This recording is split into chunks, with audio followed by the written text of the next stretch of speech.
Why should I allow Reagan to be the godfather of my daughter? First off, I support women. I have an outstanding dating track record, which includes strong, independent, and inspired women. This includes, but is not limited to, one who is in ROTC at Notre Dame, military girl. My current girlfriend has obtained 5 Boy Scout merit badges prior to working full-time at Advanced Auto Parts.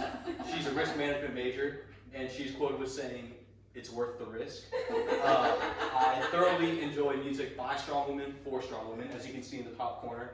I was inducted into the top 1% of Camila Cabello fans worldwide on Spotify.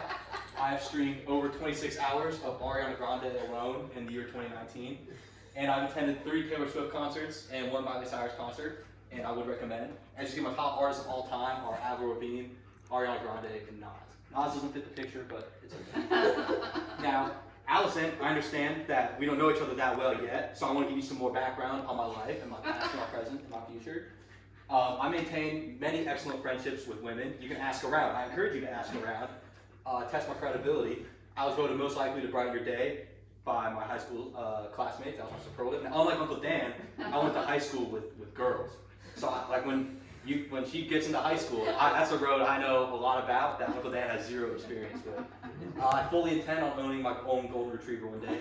I anticipate joining a workforce in an industry primarily dominated by women. That's marketing. The American Marketing Association, which is a club I'm part of, I'm afraid to run for an exec board because they're all like really tall blonde girls, and it's scary. My first true adult purchase was a firearm that I intend to keep until I die.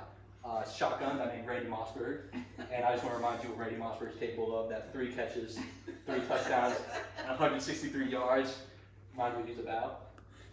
Now, I understand there's probably many candidates for this Godfather position, but I want to remind you why I am unique and I am the right choice for this. Number 1 is I have a remarkably high level of pain tolerance, and as you remember from this little back, I consumed 53 chicken wings in one sitting, including but not limited to hot, lemon pepper, bourbon barbecue, and coconut jerk. I can do it again if you want me to. I have a phenomenal understanding of the concept of ball security. As Julian Edelman said, ball security is job security here. And the ball is a metaphor for not just love, but your child. And I'm not going to drop your kid physically, emotionally, or mentally. I have impressively overcame lactose intolerance, but I still have very minor symptoms on very rare occasions. And I've caught fire on multiple occasions in various basketball games, most notably in 8th grade in North Carolina. Junior varsity was my MVP year. Sophomore intramurals, and I did almost get kicked out of a freshman year intramural game because I wasn't missing. I referred to myself as an active shooter in the building, and the ref was like, "You can't say that because it's really sensitive," and I didn't get kicked out.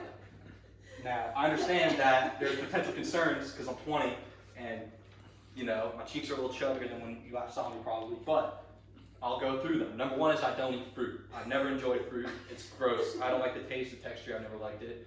I have bad vision. I began wearing glasses in 5th grade. But apparently -3 in both eyes is not terrible. I struggled through both financial and managerial accounting. Out of the 6 tests in those 2 classes, I passed 1 of them. But I came to C in both classes, which shows that I'm a grinder. I'm about to hustle. I can take it. You can keep me down, but I'm not going to stay down. I am unfortunately just 5'6", but that serves as a constant reminder that's all about the size of the fight and the dog, not the dog in the fight, like Baby and Mazzy. You know? I also aggressively consume at least 1 bag of Flamin' Hot Cheetos or Doritos like a week, and if I don't, I get sick. And my mom thought I was joking about that until like 2 weeks by when I didn't eat them and I started getting like a cold. Like, it's not a coincidence. Now, don't just take my word for it. Take some of these official references and sponsors that can vouch for me. Now, this is awkward because Grayson didn't do what she was supposed to do. Grayson Beck is Sigma Kappa president. That's a sorority of Georgia. She is the president and inspires 300 women in everyday life. She's a childhood education major, and she's supposed to make a video that was like, "I'm Grayson Beck and I support and endorse Reagan." But it's okay. Miss Leslie DePietro, my favorite English teacher from high school. I asked her to send in a good word for me, and she sent me back this quote. "As the only student I've ever taught who makes and shares his own Christmas card," which you will get this year, "Reagan is an incredible communicator who values his relationships. Since I'm an English teacher, I value and understand the need for outstanding communication. I know that Reagan will be there for your little girl from her battling stages through her teenage texting years and deep communications of a 20-something and beyond." And she topped it off with an introductory song for friends, holds true for Reagan Shoe, "He'll be there for you." She is my favorite English teacher. She was not the department head of Blessed Trinity when I left. She is now. She moves up in the world. I will take your daughter up in the world. Brenna Bako, captain of the UGA club volleyball team. She motivates and challenges 15 women to push themselves to be the best every day. Their back-to-back tournament winners would be three-peat, but the Rona and their season got canceled. And Mom, if I wasn't allowed to meet anyone else and I had to get married this year, and it could be anyone from my life, who would you pick for your wedding? Ready? without hesitation. Nice and cute. Thank you, Brenna. Just for the record, this was from like November. Like, this was not because This of was it. not staged. This was not staged. Now, Avenue P. I tried to introduce my parents to them. They're a trio out of Nashville, Tennessee, up and coming girl band group. They're gonna be big. Like, they're really getting up there. I promise you. They became TikTok famous. 11 million views in 48 hours. Like, they headline all these playlists now. They're known for wearing the fresh faces of modern feminism and pulling off. Being told who girls are supposed to be. The lead singer, Savannah Santos, the honey in the middle, she follows me on Instagram. She will follow me on Twitter soon, but she hasn't yet. And I guess we're friends because, like, this. I just want you to. Hey, it's Avenue B. Allison and Dan, we have a very important message for you. We are here on behalf of Reagan, trying to vouch for him. We are his cited source on why he would make an incredible godfather to this baby. He is kind, loving, reliable. He's gotten me out of a couple of jams before, you know. He always if you need $20, he's got it. If you need a ride, he's gonna get it. He would be great. Please do it. Do it. Do it. I'm not gonna like you. Do it. You don't want them to not like you when they become famous, and I know nothing scares you more than a girl with green hair not liking you, right?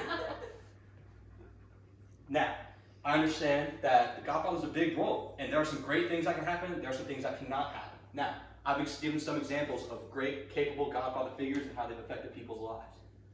Phil Jackson, leader, instinctive, zen, genius. He knows how to handle greatness. You can see him with Kobe and Jordan. Never too big for the moment. Coach O, coaching Joe Burrow to the Heisman. Leader, intense, he's passionate, he's loyal, and he's gritty, and his voice can fill up a room.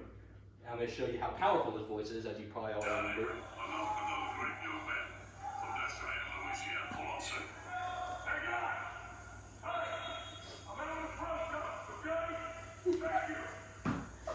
You hear that silence? You hear that silence? That's a big building. That's a big building to fill. Coach Sean McVay. He's young, he's hot, he's all business. He unified a disastrous organization, the Rams, brought them to a Super Bowl. They didn't win it, but beggars can't be choosers. Now, I want to show you some of the bad things that happen if you don't choose me, what road you could possibly be going down. Matt Navy. Inability to utilize Mitchell's misses. As you can see in this picture, he's wide open in the red circle. You would think he's going to throw the ball there, right? Now, to show you how open he is, I'm going to take away the whole defense and show you how open he is. And he doesn't throw the ball to him at all. You don't want that. That's bad coaching. That's bad. It's bad skills. You don't want that. Dan Quinn. You're down by 4 with 3 minutes left to go. You're on the opponent's 1 yard line. He kicks a field goal to be down by 1. That doesn't add up. He's apparently allergic to the 1 yard line because he's also the offensive coordinator. And this famous play, we all know what happens here. Yeah. Well, interception action. Tom Brady gets his 5th Super Bowl that he doesn't deserve. And just since you're a Braves fan, that one time last year when the Cardinals put up 10 runs on the Braves in the first inning, yeah, that was tragic. Now, any questions? All right, cool. Before you have any questions, I want to remind you that when you take someone who's young, attractive, and poised and all business, and you add a little zen and wisdom and knowing how to handle greatness, and then you add a little intensity and passion, you're going to get one person. And that's me. And if you don't know what this is trying to imitate, just to justify myself a little bit, this is, that's the best person.